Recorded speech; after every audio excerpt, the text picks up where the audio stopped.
आणि जर तिघांमधली भांडणं मिटवायची असतील तर ती बंद दाराआडच मिटवायला पाहिजे. मुळात प्रश्न असा आहे की देशाचे गृहमंत्री निधड्या छातीचे, काश्मीरमधून 370 कलम हटवणारे, शिवसेनेशी मुंबईत 2 हात करू पाहणारे, शिवसेनेसारखा बलाढ्य पक्ष निवडणूक आयोगाच्या मदतीनं फोडून दाखवणारे,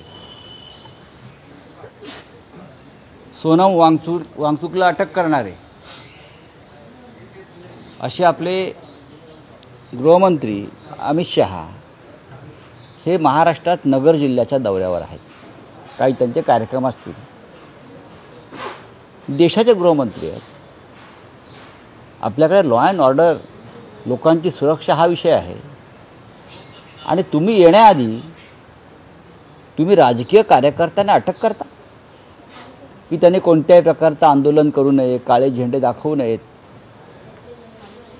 शिवसेनेचे पदाधिकारी त्या भागातले, आमचे भरत मोरे असतील, अन्य काही पदाधिकारी यांना अटक केली काल. आणि अटक करून अज्ञात स्थळी घेऊन गेले आणि मग त्या नगरमधल्या तोफखाना पोलीस स्टेशनमध्ये नेऊन अजून त्यांना बसवलेलं आहे. त्यानंतर मनसेचे कार्यकर्ते, मराठा समाजातले कार्यकर्ते, त्यांनाही नोटिसा बजावल्या, काहींना अटक केली.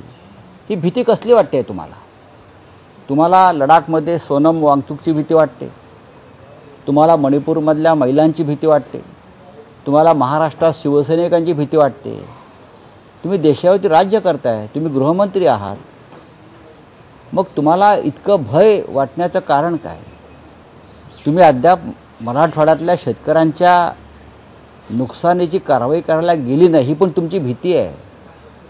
शेतकरी येऊ देणार नाहीत तर शेतकरी अंगावर येतील. अशा भयग्रस्त राज्यकर्त्यांना देशावर राज्य करण्याचा अधिकार आहे का? जे आंदोलनाला घाबरतात लोकशाहीमध्ये, लोकशाहीने आम्हाला अधिकार दिला आहे मंत्र्यांच्या गाड्या अडवण्याच्या, मंत्र्यांना जाब विचारण्याचा. याआधीसुद्धा अशी आंदोलनं झालेली आहेत. मुंबईमध्ये मोरारजी देसाई यांची गाडी अडवलेली आहे शिवसैनिकांनी. यशवंतराव चव्हाणांच्या गाडीसमोर आंदोलनं झालेली आहेत. शरद पवार साहेबांच्या गाडीसमोर आंदोलनं झालेली आहेत. हे होत असतं लोकशाहीमध्ये. पण हे गुजरात मॉडेल ज्या पद्धतीने राज्य करताय या महाराष्ट्रावर किंवा देशावर, त्यांना लोकांचं आंदोलन नको आहे, लोकांची भीती वाटते. याचा निषेध करावा तेवढा थोडा. तुम्ही सामान्य शिवसैनिकांना अटक करता. बरं, त्यांनी तशी काय घोषणा केली आहे का आम्ही आंदोलन करणार आहोत वगैरे? तर नाही.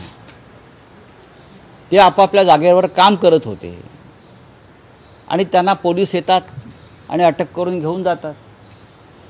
कुठे घेऊन जातोय हे सांगत नाहीत. हा काय प्रकार चालला महाराष्ट्रामध्ये? आपण गृहमंत्री असाल हो, मग गृहमंत्र्यासारखं वागा, बेडरपणे, निर्भयपणे, निर्भीडपणे. होय, मी लोकांना सामोरा जाईन. लोकांनी आंदोलन केलं, लोकांनी काय प्रश्न मांडले ते मी ऐकीन.